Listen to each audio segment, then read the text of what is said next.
Good morning, everybody. Welcome to our monthly live stream. Sorry about the technical delay. It put me in a different chat room somehow. And we have all this stuff, sort of all pre-scheduled out and everything like that. And usually I just click go live and it kicks us into the right chat room. But this morning it did not. It didn't do that. So we'll let everybody hop in here. Somebody in the comments said it was gray snow. This was 100%. I'm not even going to take responsibility for it. I'm going to say this is a software issue. So I don't know. So We've been having technical difficulties like every time. So yeah. Is this software or is this Nate? I think if we did it more than once a month, I would probably be a little bit more dialed. But I don't think I can do a daily live stream. No. If you want to, that's fine. I can practice. I'm not interested. I'm not interested in a daily live stream. Well, happy Friday, everybody. I hope everybody is sort of winding down for the week, going into a good weekend. And I know we're pretty excited about that coming up. We've had a big week this week. And just looking forward to getting into the weekend and sending it off right with a nice live stream. Do we have any news? Any? This is a pop question for you. Do we have any news we need to share while everybody's sort of joining? I'll stall for 10 more seconds while you're thinking of it. But this is going to be a Q&A session, so just put any questions that you have down in the comment section below. We are only live on YouTube this morning, so just drop them down in the comment section this morning, and we will get to hopefully all of them, if not as many as possible. So, news. I think the biggest news is we have our new power systems. Our pre-assembled power systems have gone live. They are very similar to the old ones, but we've decreased the price significantly, and we have put the price of installation versus shipping to you as the exact same. So it's the same price if you want us to ship it all pre-assembled to you, and you do the final connections, or if you want to make the drive up to Bend, Oregon, then we can install it for you, and it's a quick one-day install. So yeah, pretty excited to sort of bring this to market. We've done a couple of these already, and it's so fast on your end of things. It's regardless of if we ship it to you and you make the final connections or you come up to us, it's a one-day installation. Basically, you show up in the morning, drop your van off, you go get lost for about 6 or 7 hours, and then show up and you've got a electrical system installed. So it's super fast on our side. And, Redmond, Oregon, Bend, Oregon, there's so much to do that you could definitely spend a day just going out and having fun, going on some hikes. I think there's bike trails you could bring your bike and then go on a bike ride, from our shop. From the shop. Yeah. So. It's a beautiful place. So if you guys are interested in getting that assembled and installed for you, let us know. Nate has the link pulled up right there. If you could just drop that in the chat for me. Let's see how I can accomplish that. And also, hey, I can do it over here. Cool. Yay. I don't think I've ever dropped links in a live stream. That's usually somebody else. That's usually Grace's job. But we've got a couple people on Morgan and Ira in particular. They're on vacation today, so that's true. Dropped in there. Perfect. Sweet.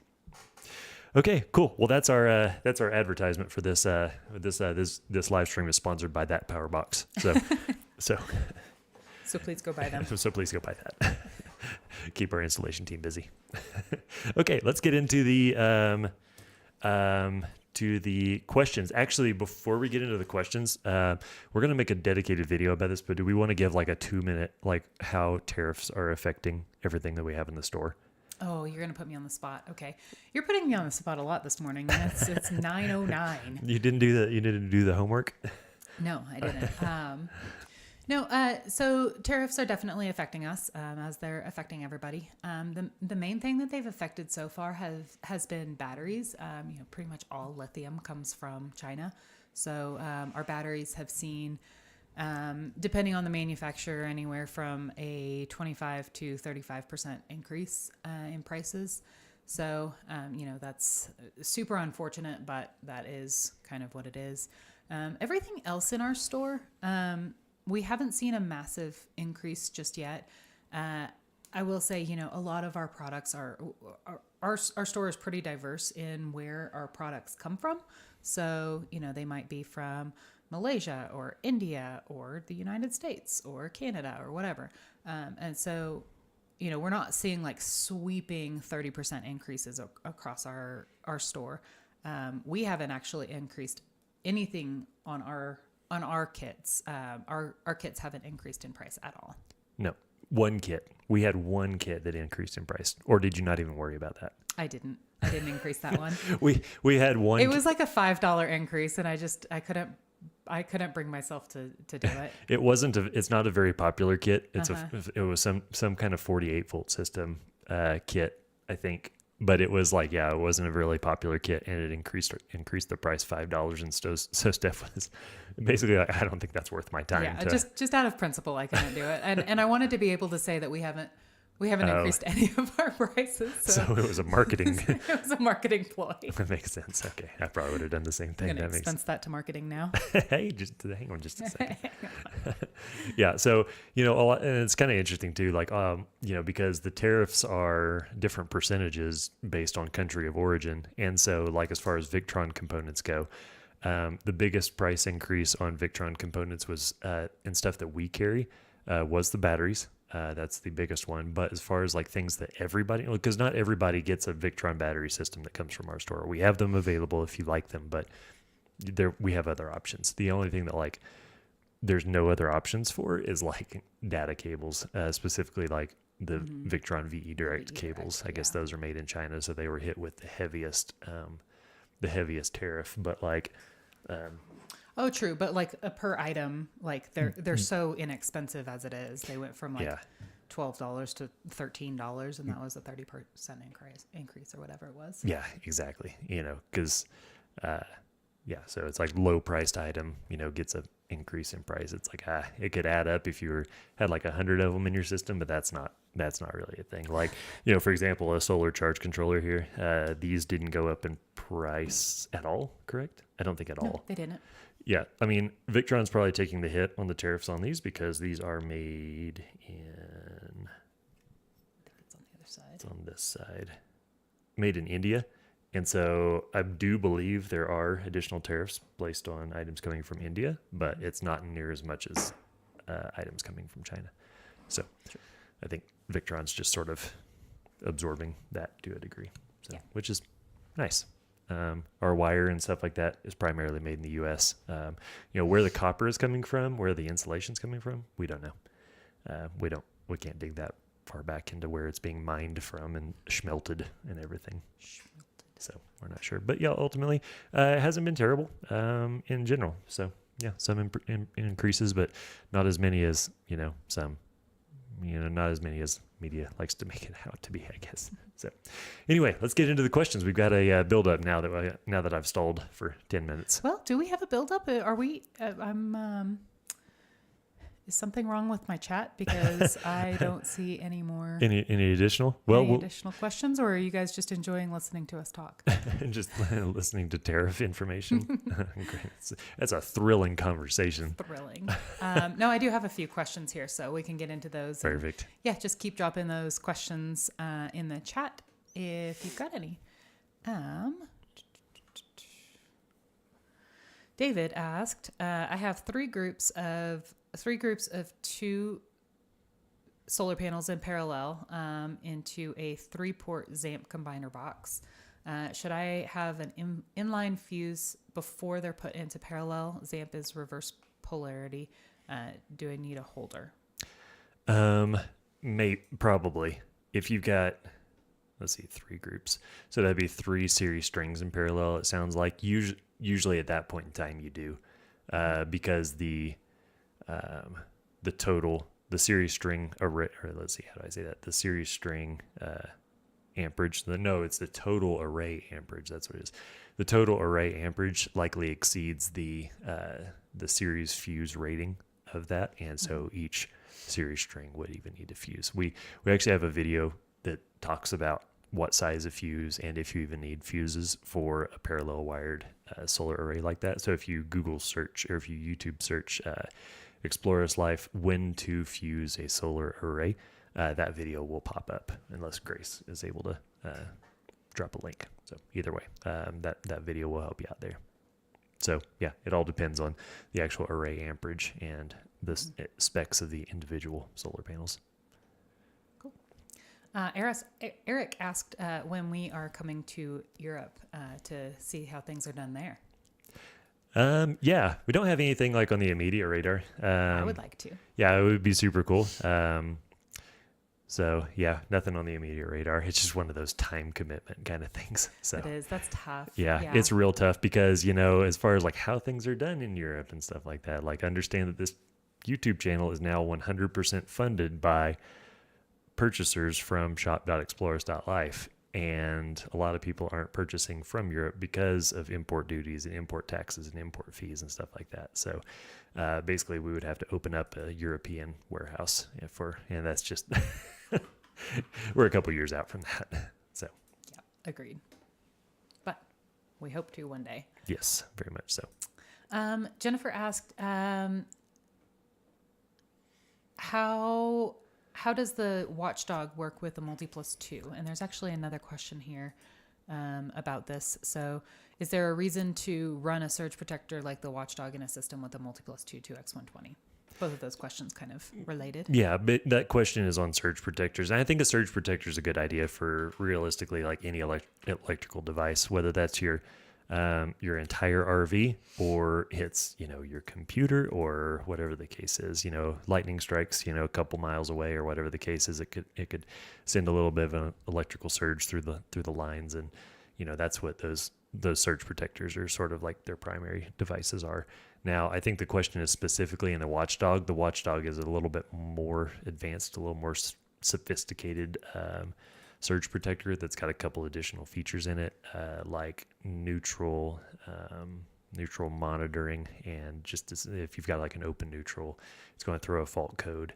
There's a couple. I'm not real familiar with the device because I don't necessarily recommend it. It's not that it's a bad device. It's just I sort of don't remember. It's just a little too complex and too complicated for sort of what I like to use it for. I would rather just have a surge protector, like a Camco surge protector. I think Watchdog makes a less expensive version of what's being discussed. And that's probably the direction I'd go.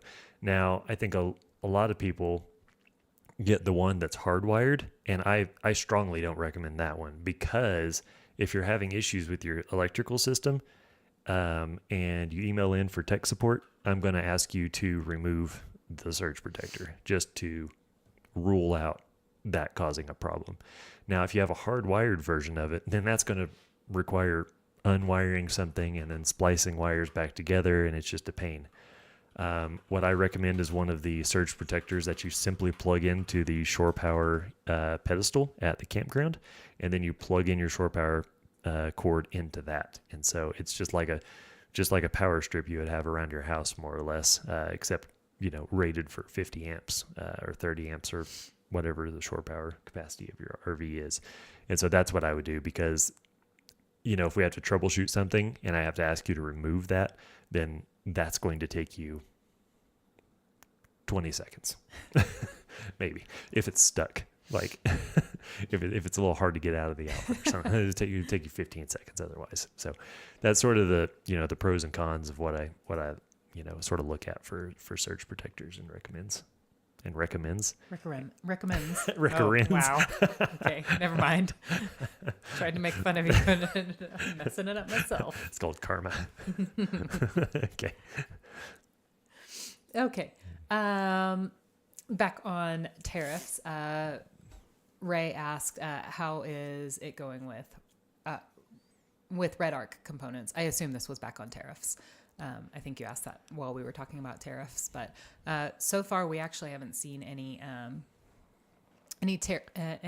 price increases on Red Arc components. But that being said, we currently only have one Red Arc component in the store, But maybe that's actually what that question was about, is how is it going with getting Red Arc components on our store?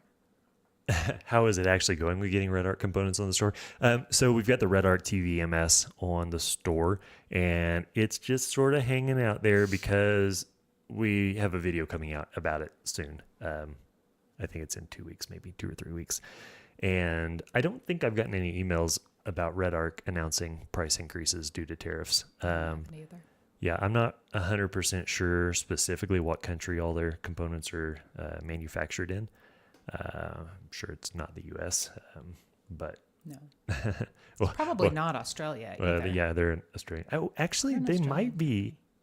They Do you might. think they manufacture in I Australia? actually think they did, because that meeting that we had with them, I feel like I remember somebody could Maybe, fact check yeah. me on that, but because I'm only like, let's call it 64% confident in my answer on that. That's So not very confident. I'm not real confident in that answer, but they might be, at least some of their stuff might be made in Australia.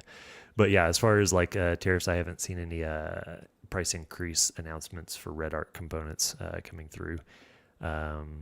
And as far as getting more Red Arc components on the store, it's just a matter of time. The Red Arc TV MS is what we currently have on the store, and it's a super cool device that you'll see in probably 2 weeks, unless you're in academy.explorers.life, where you've already seen that video. Yeah. Because it's already live there. That is a super cool device, and I think it'll do well. Yep. If a little teaser on that, you guys have already seen the videos over the Garmin Power Switch, probably, if you've been watching all our videos. I think we put out that video like 2 years ago, so you may have to dig a little bit. But ultimately, like, the Red Arc TV MS is basically a more powerful version of the Garmin Power Switch. Has more options. If you want to have like 5-way dimmers in your van, you can accomplish that honestly super easily with that, and it's not real complicated. Awesome. Chris asked an Orion 1400 ship status, and I can answer that question. Good. So I reached out to Victron yesterday because our ship date still says that it was 4:30, which was 2 days ago, and we haven't gotten shipping information. So reached out to them yesterday, and they said that the shipment did get hung up a little bit, and they're expecting it to arrive to them early next week, and then they'll get them out as soon as possible. So I'd say probably another 2 weeks. They're still in transit. We're still trying to get them. We're going to get them out the door as soon as we get them all in. We've got 50 coming in with our first shipment, and then our next shipment won't be until July. So that is unfortunate. But if you guys got in on the first 50 of them, then you'll get them hopefully within about 2 weeks, maybe 3 weeks. And if you did not get in on that first 50, then your shipment will be in roughly July. Yep. So they are actually on the way. Yeah, they're actually on the way. We're not guessing anymore. Yeah, So we've already bought them, so we have money out there already. So yes. we have money out there. Y'all have money out there for whoever's bought them through us. So Yeah, Victron has money out there. yeah. So It's they're it's actually going. they're It's actually happening. moving now. Okay. Mike asked, I'm concerned about component heating. At what temperature does my electric box need vents or forced air fans? That's a good question. So there's not like a specific number necessarily, but whenever I'm installing an electrical system, we always plan for adding like powered fans or vents. We're always going to vent something. Like if it's a actual sealed enclosure, you're really going to need to like at least add some vents. Now, whether you add some computer fans to those vents, that's sort of up to you. I do like planning to add those ahead of time. For example, 2 years ago, we added the electrical system to my mom's motorhome, and we put in non-powered vents. And as we used the system a little bit, we had overheating issues. And so we added some computer fans to the vents, and all was good to go.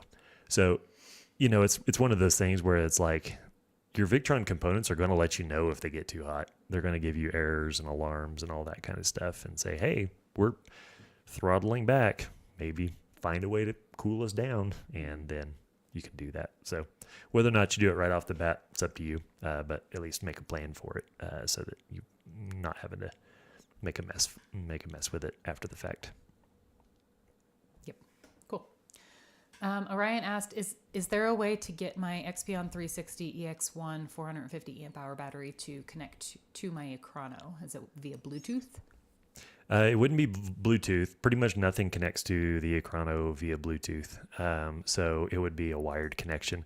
I don't have all of my XPN 360 in spite of, do we have XPN 360 on the site yet? Not yet. I don't think we do. So we're actually going to be stocking XPN 360 very soon.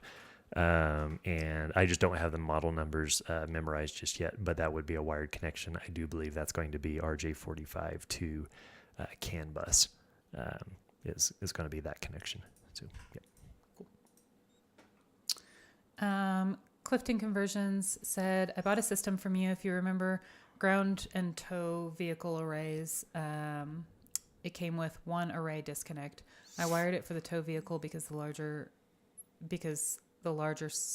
array. With the ground deploy with the sorry, I'm just trying to say this. With the ground deploy, is a disconnect needed or simply unplugged from the Airstream good enough? okay, I understand. Yeah.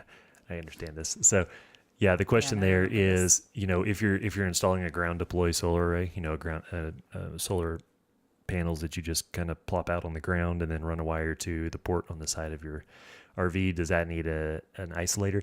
And I always, there's not like a code or a standard that necessarily says that, because by unplugging the port, you are effectively simultaneously disconnecting both the positive and the negative conductors, and that can sort of kind of be your disconnect. But I don't love that concept, and I always run the port to an isolator. That way we can just shut it down whenever we're disconnecting. Because if you still have power running while you disconnect that, you can see some pretty serious sparks. Yeah, honestly. And so, I like to be able to shut that isolator off. That way you're killing all power. So there's no power flowing. That way, when you make that disconnection, there's no sparks or anything like that. So yeah, I definitely strongly recommend it. Now, a follow-up question that I have on that is, if you have the dual array isolator, would you recommend just turning that off, disconnecting the ground deploy array, and then turning it back on so that your roof array still works? Yeah, that's how I would do that. Yeah, so you're going to lose solar from your roof array for a couple seconds, but that's not a huge deal. That's actually also why I prefer if I've got multiple, and now I'm kind of like talking shit on one of our own products, but like I actually really prefer having the individual double pole breaker isolators, one per array basically. Yeah, that way if I'm doing maintenance, I can keep one up or drop one off, like whatever the case is. It just gives me a little more flexibility. So yeah, and I think I've seen that in the store as well. With our customers have started preferring that as well. I've noticed versus the double or the 4-pole isolator that allows two two solar arrays. Yeah. And I wonder if that is the reason, or if it's just simpler, or if it's a small, because it is actually a smaller footprint. I think it's less. Is it less expensive? 2 of those? 2 breakers? It's a little. Maybe it might be the same price. It's about. I don't know. It's pretty comparable. Yeah, it's comparable. Yeah, the breakers are definitely smaller. Like even if you're using 2 of them, they're not much smaller if you're using 2 of them. If you're using one that can handle 2 arrays versus one of the ones that can handle just 1 arrays. Arrays. 1 arrays. There's the size difference is pretty significant there. Yep. Cool. Next question. So planning 2 Epoch 24 volt 230 amp hour batteries in series for a 24 volt system for our build. I pre-ordered the Orion XS 1400 DC to DC charger. I have a 23 Pro Master with the 220 amp alternator. Is it advisable to have dual Orion XSs? And looks like, sorry, Nicholas responded to this one. It's a great upgrade. Nicholas said, this is a great upgrade. You can make 2 double your charging. I would say it's nice to have with a larger battery bank like yours, but you do not need to have it. Yeah, I would totally agree with that. Yep. Yep. I would say the one note on there, I think it was probably just a mistype, but let's see, saying two Epoch 24-volt batteries in series That should be in for parallel. so that's going to be in parallel, and we have wiring kits for all of that, so you don't mess that up. So we can help with that. Hit us up at shop.explorers.life down the bottom right hand corner in our chat bubble, and we can get you squared away. Cool. If a battery is fully charged, what happens to the extra current from the alternator? Nothing. It just hangs out. It's the same as if if I go over there and turn the light switch off. The power's still there. It's just not going anywhere. So it's nothing really It's happens just to not it. being used. It's just hangs out in the wires more or less. It's sort of like if you got the light switch there, or if you got the water faucet in your house. If you turn the water on, water's going to flow, and if you turn the water off, that water's going to stop flowing. And so it's the same concept. Cool. In reference to your 50 amp towable 24 volt setup, what's the minimum size 12 volt house battery that can be used? Can it be as small as possible considering the Orion converter is charging the 12 volt from the 24 volts? I don't have a number for that specifically. I just leave whatever's in place. I just leave it there, and that's going to be fine. Because if the factory had it there, then they've got it sized to be appropriate to run whatever's needed. And so there's really no reason to, try to find the absolute smallest battery. Just leave whatever's there and call it a day. And I pretty much guarantee that to work if you just do that. Yeah. Now, I have another follow-up. No, that's question great. to that. Yeah. No. So if you have a an older RV and that battery has that OEM battery has started to go out, do you recommend replacing it with the exact same type? Do you recommend upgrading at that point, or using the battery bank relocation and going that route with the with getting rid of that OEM battery altogether? I think what I would do, because with our systems, basically those batteries are always going to basically live like they're on shore power. Those batteries think that they're always going to be connected to shore power once you install an Explorers Life electrical system. And if those batteries are truly like worn out, they're 20 years old or whatever the case is, I think I would just replace them with, with the same size of battery that's there, and just keep cruising. And from then on out, like those batteries are going to live at nearly 100%, and they're effectively never going to need to be replaced again. So I think that's the direction. Putting me on the spot, I think that's what I would say. Okay. I had a customer ask me something like that. So Is that what you said? Um, What direction did you go with it? Because we haven't come up with a solution just yet. Okay. Because there's not like, with a lot of this stuff, there's not like there's a lot of things that do have right and wrong answers, but there's a whole lot of stuff that has, Multiple good answers. multiple bad answers. So I think we could definitely come up with a couple good answers on that one. Yeah. I think my initial recommendation was to get rid of the 12 volt battery altogether. And use the battery bank and relocation use the battery kit. bank relocation kit. I think that was my initial recommendation. Now let me throw a problem at that. Okay. This is a 24 volt system. Uh-huh. So you would just rely on your 24 to 12 volt converter? At that point, yeah. What if they had a generator that took 100 amps to start? This one in particular, they were removing the generator. Oh, removing the generator. Yeah. What if they had slides that took 100 amps to start? Didn't have slides. Yeah, I think you've got one. I think you've got an alternate good answer there for Yeah. that one. So Yeah, I thought about those things. There's no generator, no slides. Yeah. The only thing that I could think of was possibly the jacks, the leveling jacks. jacks could do it. We've seen some jacks pull some pretty serious amperage. Yeah. So, and there was a guy in the info inbox this morning that was asking a pretty similar question. He's like, "Well, could I take the 12 volt battery out and try it?" It's like, that's not dangerous. You could definitely try it. The worst case scenario sort of is it doesn't work and then you've just got to reinstall the battery. I've done that before. Like whenever we did the Victron tour trailer back in whenever that was 2019 or something like that. That's exactly what we did. We took the battery out, we put the converter in, and then the generator wouldn't start. So we all put the battery back. We all stood around. We had like 6 very, very qualified people just standing around looking at this thing, trying to come up with a solution that we were comfortable like teaching other people. And then, so that's what we came up with. So stories like that make me feel so much better. Like when I can't think of an answer and I'm like, I don't know. Yeah. Well, it was one of those things. It's like we sort of drew it out on the board and we were like, will this work? We're like, yeah, this should work. And then it's like, does anybody have a better idea? And everyone, no, we don't have a better idea. It's like, okay, well, approved. That's why we're doing it from here on out.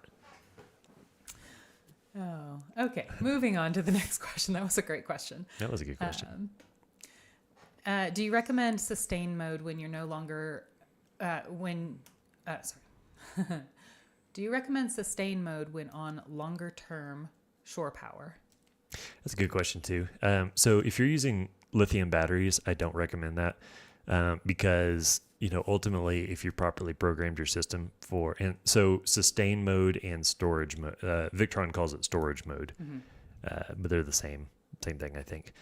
For lithium batteries, I don't recommend that because ultimately, once a lithium battery gets to full, we even turn float mode off or down to where the point of where it's like not even doing anything, and that's pretty much that. Over time as you use the batteries or whatever the case is, and maybe they self-discharge a little bit, like it's going to recharge the batteries once every, I think we program them for once every 7 days. It's just going to hit it with an absorption charge and it's going to charge them for an hour and just top them off. And that's pretty much how that works. So it's not pumping any kind of like power into them on a day-to-day basis. It's just once a week going like, hey, we're just going to top this off. So yeah, I reckon if it's a lithium battery bank, I recommend turning that off. Cool. Joel asked, what's a good solar charger / inverter for a 3K solar system that has Bluetooth monitoring capability? Ooh. I zoned out for half a second, to be honest. Would you read that again? Yeah. What is a good solar charger / inverter for a 3K solar system that has Bluetooth monitoring capability? So I think they're looking for an inverter and solar charger in one. And I'm assuming this means for a 3,000 watt solar system. 3,000 watt solar array. Yeah. So for the solar side of things, I would recommend we would have to take a look at what specific panels you're trying to use. If you don't, let's just say that you don't have panels yet. 3,000 watt solar system is pretty substantial. So what I would do here. So if you come over to shop and then go by your application and then figure out what kind of application this is, whether it's tow behind camper, motorhome, off-grid cabin, etc. Work through those, but this is probably going to be a 48 volt system if you're needing 3,000 watts of power. And then the available solar charging options we have, if you go to solar array bundles here, you can sort by battery bank voltage. So sorted by 48 volt. And then right there, we've got a 3,000 watt solar charging wiring kit. It's got all the solar panels. It's got all the proper wiring, disconnects, solar charge controller, etc. If you want 3280 with a little fewer panels, that's probably a better option. This is actually the most cost-effective option on the page, I do believe, because you've got sort of economy of scale there with the bigger panels. So 3,280 watt solar charging wiring kit. Got 8 410 watt panels all through the proper charge controller, which does have Bluetooth monitoring. For the other side of things, the inverter charger, we're going to set you up with a multi-plus or a quattro inverter charger from the application. I almost think that this is going to be, without additional context, talking about maybe like an off-grid cabin. So we would set you up with actually two separate inverter chargers. Both of them are going to be 5 kVA, and these are going to go through a Servo GX monitoring device, so that you can have the touchscreen display, and you kind of sort of can connect to it via Bluetooth, although it's not really the most efficient way. But it's going to set you up with the VRM portal, which will allow you to check into all of that stuff via Wi-Fi instead of Bluetooth. So that's the better way of doing all of this, basically. So hit us up at shop.explorers.life. There's a little chat bubble down in the lower right-hand corner, and we can get you set up with everything you need for that. Cool. Chris asked, do you have any plans to add a 48 volt or 24 volt dual quattro diagram for purchase with an integrated auto transformer, so we can achieve load balancing between the inverters? I don't plan on putting that in right off the bat, but if that's something you need, and you're buying the components from us, we can accommodate that. Generally, we don't see the need for load balancing in most cases. In most cases, RVs are too small to physically fit an auto transformer into. But if you've got like an off-grid cabin or a house like we just talked about, and you're needing that load balancing, totally understand the benefit of that. But yeah, reach out and we can get you all the parts you need to accommodate that. So it's not only me. It's just one of those, it's a little more complicated than I like to put out. There's everything that we have on the site. I have to be careful on how much additional things I add to systems based on complications and stuff like that. Because, if we just send you some stuff, and we have to be able to support, provide tech support for all the stuff after the case. And so we want to set you guys up for success. Okay. Yeah, absolutely. New York asked, I have an Airstream van with 2 battle-born batteries and a 2,000 watt inverter. I'd like to upgrade that. Can I purchase the components from you along with how to get them hooked up step by step, additional batteries? Or I'm looking for additional batteries, bigger inverter, and more solar. Yep, you can get all that from us.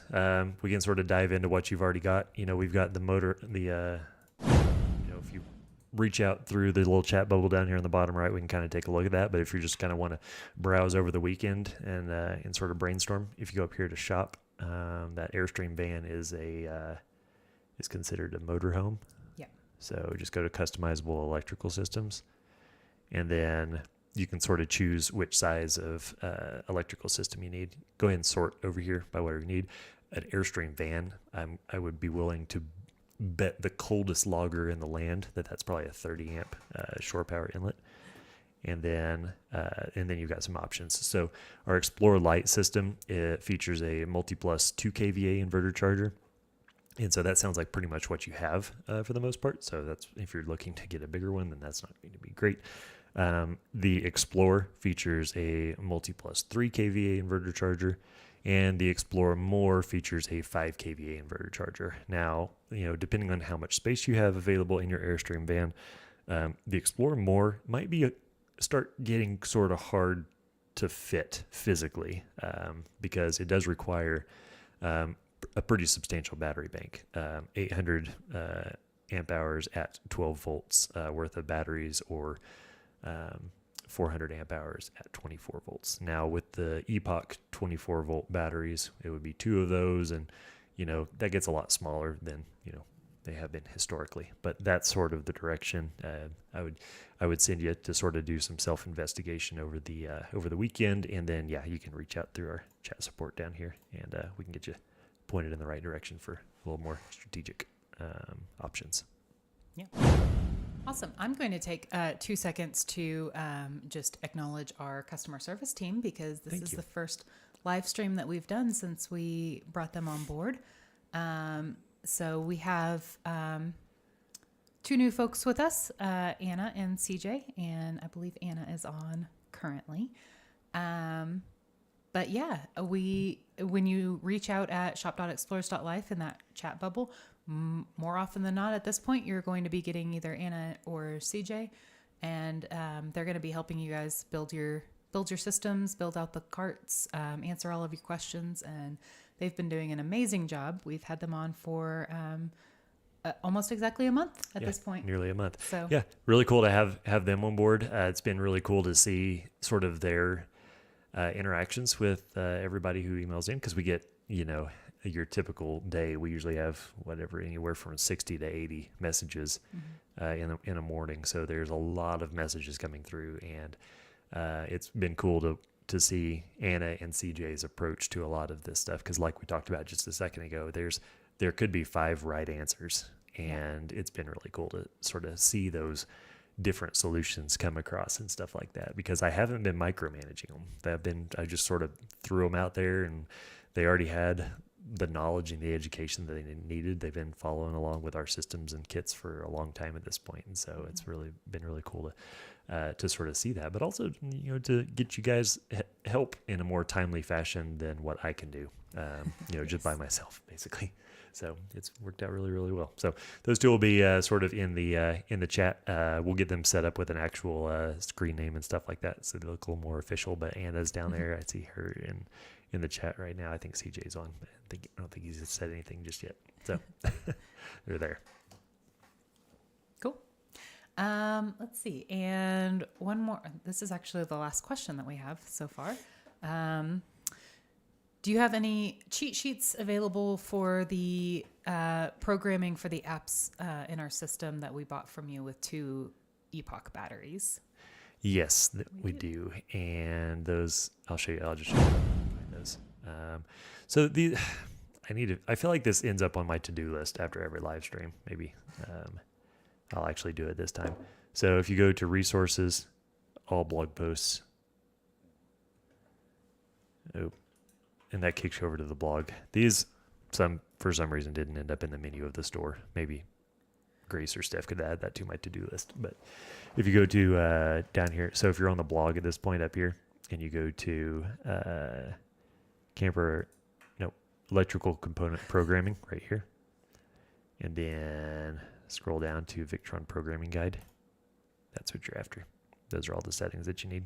So it's like nearly 100 pages, but it's broken up into 12-volt system programming, 24-volt system programming, 48-volt system programming for the various components that we have in our store. So this is what you would use.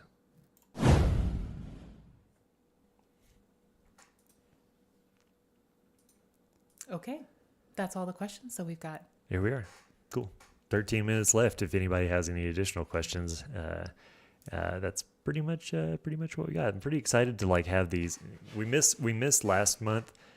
Steph and I, we both came down with a pretty bad cold, and we also simultaneously got just a lot of additional traffic and stuff like that, and so we're having to battle a cold and also sort of keep up with things. So I was also on vacation. That's why we canceled it last week. Or oh last yeah, month. because I we was on vacation. postponed it. We postponed it first, and then you came back, and we immediately got sick. You brought whatever you caught on the airplane back, and got us both sick. And and then that next Friday, I was like, "We're just gonna cancel it. We'll just do it next month." Yeah. Yeah, that's true. So yeah, Tom, he just commented there in the chat that even with tons of daily messages coming into you guys, I heard back from you a few days ago, really fast with answers to my questions, and that's what we hope for. With Anna and CJ on board, it's pretty great because Anna is based in the Eastern time zone, and CJ's in the West Coast. Pacific time zone. Yeah.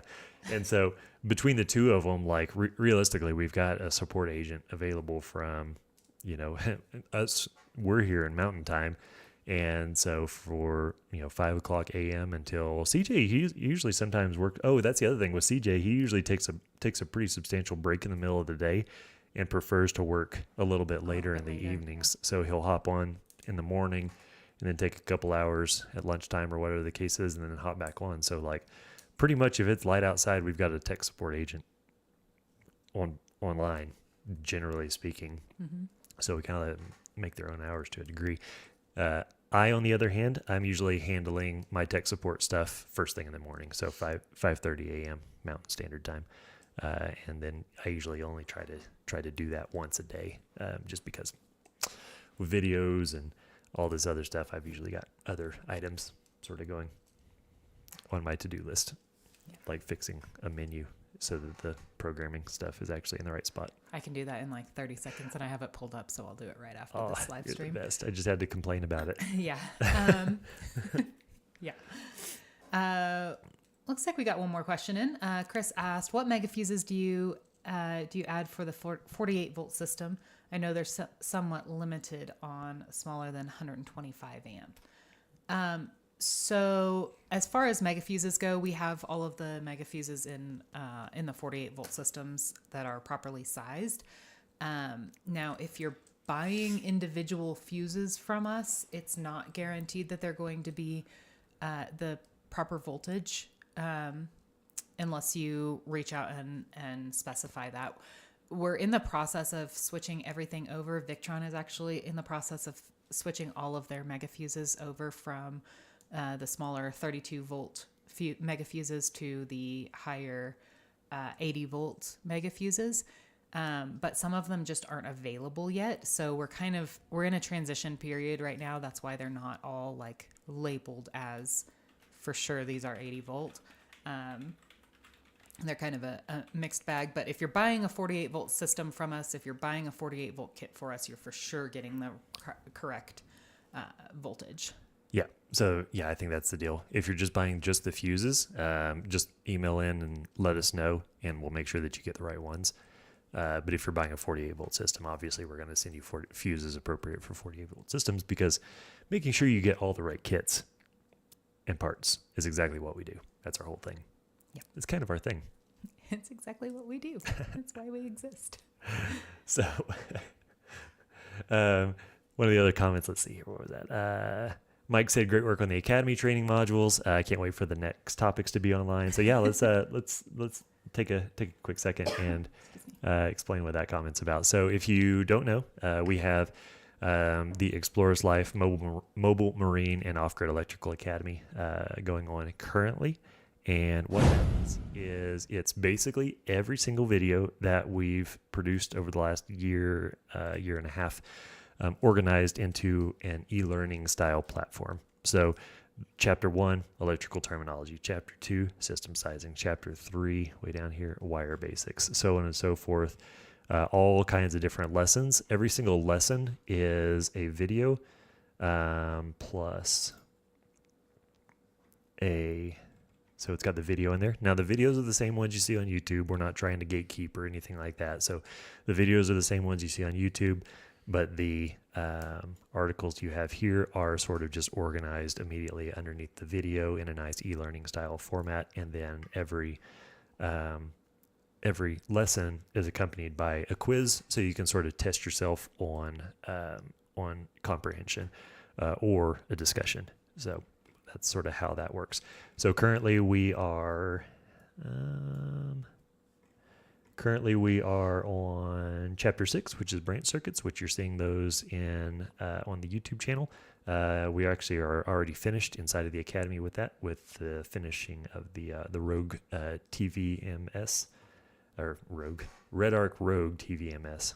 That product has a lot of names to it. Red Arc TVMS Rogue. So that's Total Vehicle Management System. Rogue. And so those are already live and ready to go, and we are shooting the batteries chapter next week. So that's going to be fun. We got about 6 videos there, and then we're planning on, as an incredibly lofty goal, having all of this wrapped up by the end of the year. But realistically, it's going to be this is going to trickle into next year.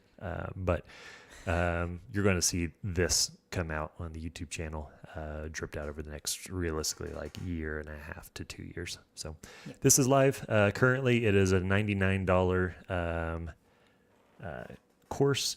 This will, now that $99, that is a one-time lifetime access thing as of now. I keep threatening this and then taking it back, but this is going to go to a monthly subscription service very, very soon, and the lifetime access is going to go away. Basically, everybody who has bought in so far, I just wanted you guys to have early access, because you're sort of buying in to an unfinished course, and I wanted to keep that really, really low priced at $99 for lifetime access to this thing. But eventually this is going to migrate to a monthly payment only, or the price is just going to go up. I haven't decided. So if this is of any interest, you probably ought to get in on it pretty soon, because I'm not going to announce when we're going to make that change. Since we've been threatening it for 6 months at this point. Well, every time I'm like, that's what you said, but I don't like that. you don't like that word? No. That's okay. It is kind of threatening. So, any other questions that trickled in while I was giving that last little sales pitch before we shut this down for the weekend? Yes, we've got a couple more. WJP asked, do you recommend having a Victron Smart Battery Protect for an air conditioner? If it's a 12 volt or if it's a DC air conditioner and it's a Victron battery system, then it's a requirement. You have to have that. If you don't have a Victron battery system or your air conditioner is not a DC air conditioner, you don't need that, nor do I recommend it. So yeah, basically that. So reach out, shop.explorers.life, hit that little chat bubble down on the bottom right hand, and CJ or Anna is going to forward that one to me if it's a Victron battery system, because we don't have a whole lot of resources on our site just yet about Victron battery systems. We will soon. We have those systems available, but since I don't have any training out about them, those inquiries just come straight to me. So we can talk about your battery needs and what you've already got in your system there. Cool. Or sell you a whole system from scratch with Victron batteries, if that's what you want, with a battery protect. Okay, Corey asked, hold on, I can't see Corey's question. There we go. Can I put 4,000 watts of solar panels to a 460 amp hour 24 volt battery bank? Yes, absolutely. We would break that up into two different solar arrays. So we'd put 2,000 watts on one, 2,000 watts on the other. Sort of the way I would approach that is, so going back to our store. So if you go to solar array bundles here, sort by 24 volt battery bank, and then you can come over here and see which ones are available. This is probably going to be, you'd probably do 250 watt panels. That usually makes the most sense for a large array like that. Try to decrease the number of panels. You could actually do those 410 watt panels. We don't have any of those as a 24 volt system, though. We could make it work, though. We don't. Not according to the filter. Oh, weird. So yeah, then you can scroll down and go to your 2,000 watt system. And so basically we would just do two of these. So that's pretty much how that works. So that would be how we would do that. Oh, system, that's why. Yeah, 48 volt systems. We've got the bigger panels just because you have to buy a full pallet of them. Yes. And so you sort of have to buy 3,200 watts worth of solar panels for that to be applicable, I guess. Yeah. But that's an option we have available to us as well. Cool. Last question. Is it worth adding Bluetooth to a Multiplus if it connects to an Ekrano with a 5G modem? No. So if the question there is smart dongle. Yeah, the Multiplus to the VE Bus Smart dongle. Usually the VE Bus Smart dongle versus the Ekrano versus the Serbo, it's an either or kind of thing. You're just going to pick one and go with it. But if you've got an Ekrano, I don't see really any use to do the VE Bus Smart dongle from Bluetooth, because you could just walk over to the screen and then punch the button, and that's going to decrease your shore power input current limit, or turn the unit on and off. Or if your Ekrano has a 5G modem, then you can just do that from your phone via the VRM portal. So, yeah, that's pretty much that. Cool. Well, that was our last question, and we just had like 20 people jump off right at the same time. All at So the same time. they weren't interested in us saying bye. They're like, if you're leaving, then you go ahead and leave. Bye. We had one more question come through. Are you guys planning to have installation partners in other states or countries? Yes. If our current operations up in Bend, Oregon, are successful enough, then we definitely plan on expanding that to more states, more countries, et cetera, et cetera. But ultimately, we have to start small. There's significant financial investment needed to start a shop. We have to rent a shop, we have to buy all the tools, we have to employ people to work there, all that kind of stuff. So we're currently in a phase of sort of assessing on if installations are a viable solution and that there's enough volume to keep people employed to do the things. And so, if you want to be a part of that process, head over to Bend, Oregon. We would love to help you get on the schedule. We'll install your electrical system, and then here and you can be a part of that process. That way, in a few years, you've been a part of the process, and hopefully in a few years we've expanded to more states and more countries, and then we can install your next electrical system and wherever you want. So, yep, basically. So we're very grassroots over here. So, so we have to just do things one at a time sometimes. Yep. So, okay, that's it. Well, great. Well, thanks everybody for spending your morning with us, morning or evening, depending on where in the world you are. We're going to get out of here, wrap up a couple little things before the weekend, and we hope everybody has a great weekend. And I'm just going to talk for a couple more seconds so I can find the right scene that ends this thing. Okay, great. We'll see everybody later. Bye, guys.